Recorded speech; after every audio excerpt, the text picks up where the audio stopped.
Hello, welcome Dr. Sushma Singh this side. Today in Unit 4, the Colonial Perspective, let us start our topic on interpretation of the Varna model by colonists.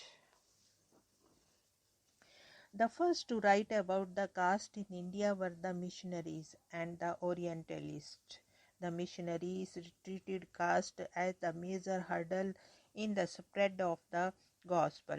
The Indologists reinforced the textual view of the caste system, and the Orientalists created stereotypes such as Oriental despotism and village republics.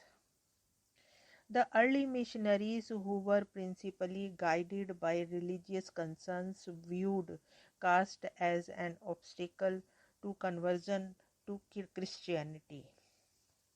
The writings of the Abbé, a French missionary and the author of an influential account published in 1816, titled as Description of the Character, Manners and Customs of the People of India and of their institutions, religious and civic, noted the stranglehold of the caste system on the people of India. Dobbs thought that the Brahmins cleverly constructed the caste system by tuning a civil institution into a scared and immutable feature of society for the perpetuation of Brahminical supremacy. It needs to be mentioned here that the caste system was criticized because the missionaries felt that it threatened their attempts to convert the Hindu into Christians. Even after conversions, many Hindus continue to be guided by caste rules.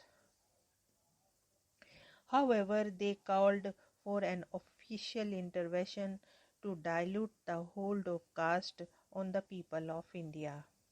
On the other hand, Orientalists such as William Jones and Max Muller were against any major government intervention because they thought that it would be infuriate the Indian subject and turn them against the government. They also emphasized the significance of the ancient text in understanding the Indian civilization in general and caste system in particular.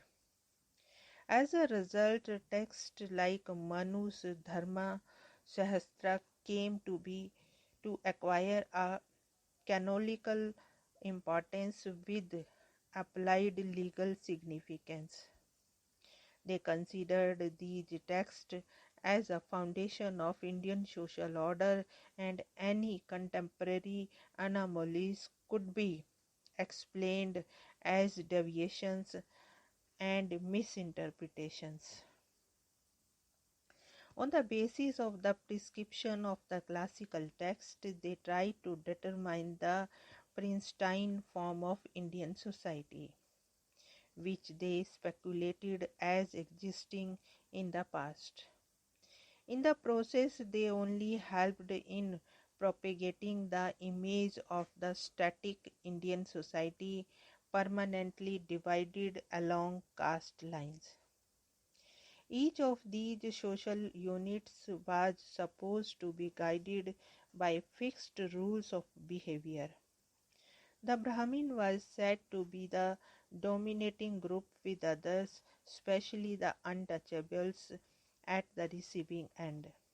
Their description tended to encapsulate social relations between different caste groups as depicted in the Brahminical text. Now let us move to the point from scriptural to ethnographic studies. The first War of Independence and the general agrarian revolt that followed came as a rude jolt to the British Empire. One of the reasons cited for the revolt was the overwhelming presence of people of higher caste like the Brahmins and the Rajputs other than the Muslim, Sikh and Gurkhas in the armed forces. These higher caste soldiers could unite against the British because they had fewer differences among themselves and had a wider loyalty network in the interiors. Therefore, Indian Army was reorganized and regiments were composed with companies belonging to different caste groups. The policy was, as Lord Elphinstone puts it, of divide and impera. The colonial government seemed to have realized that the security of the empire rested on the persistent division of Indian society.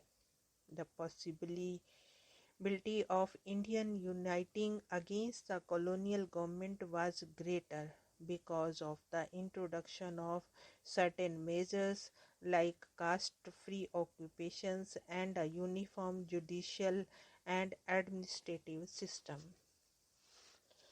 These modern institutions created the possibility of the emergence of a spirit of nationhood. To prevent this, caste along with religion was considered by many British officials as an effective cultural instrument of divide and rule. For implementing the policy of divide and rule effectively, it was essential to have the actual knowledge of the divisions fostered by the caste system. The colonial government felt that despite its expertise in the matter related to land revenue, traditional law, language and grammar, it has only little understanding of the actual social situation. Such knowledge was also an administrative necessity. The caste composition had to be taken into consideration before ushering in political reforms. This was essential so that no political group could monopolize power. In the colonial perspective, caste also had an economic connotation as an index of wealth. Hence, an ethnographic glossary would not merely ensure an equitable distribution of patronage but would also facilitate the assessment of any direct text. Realizing the necessity of undertaking direct studies rather than merely relying on scriptural knowledge, the colonial government started undertaking surveys and studies of the caste system prevalent among people. Many ethnographic studies were sponsored, like that of M.A. Shering, Hindu Tribe and Caste, Thurston Ethnographic Notes in Southern India, H.H. Rishle Caste and Tribes of Bengal, and later Rishle's The People of India. These studies focused on specific information such as caste origin stories, occupational profiles, rules of intermarriage, kinship structure, caste, subcaste, within caste, marriage and funeral rituals, manner of dress and decoration, as well as assorted stories, observations, and accounts about each group showing the distinctions and differences between them. Gradually, the four pillars of the colonial approach to caste emerged. These were division based on hierarchy, occupational specification, rules of marriage, and rules regulating interaction between different caste groups. The colonial approach focused on the divisive character of Indian society. In the process of focusing on caste as a form of division, it ignored the functional and normative aspect of caste and overstressed its structural implications. As a result, we find excessive emphasis on aspects like origin, structure, distinction, and structures on intermixing of caste in colonial ethnographies of that time. The Varna model was modified significantly, and a model of the caste system wherein the society is divided into not just four but a number of segregated units, the relations between which are ritually determined in a graded scale, was put forward. A caste itself was supposed to be divided into numerous endogamous subcastes. There were rules of behavior that restricted any guided interaction between different castes. These rules included hereditary membership, martial restriction, taboo on food and water, occupational monopoly, and restrictions on social intercourse. The focus was on various types of structures in the caste system. Thus, the caste in colonial literature appeared to focus on the system of restrictions governing the behavior and interaction between various castes. In an account of the caste system on the Malabar coast, Jonathan Duncan describes how some of the castes were regarded as polluting and were not allowed to approach the area within a certain distance of the Brahmins. A scale of distance pollution was prepared for different untouchable caste groups. A Nair may approach Namburidiris but must not touch them. A Tiyan must not come within 12 paces of a Nair. Differences based on clothing styles of caste were described in detail, and prohibitions regarding wearing of ornaments and certain type of dresses by the lower caste were also highlighted. All these ethnographic accounts represented Hindu society as divided and a mere collection of such discrete social groups.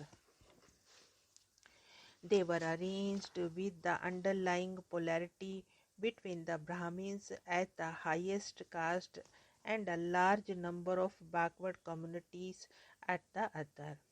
Thus, although their avowed aim was to describe the actual reality, they failed to come out of what Cohen refers to as the discourse of differentiation.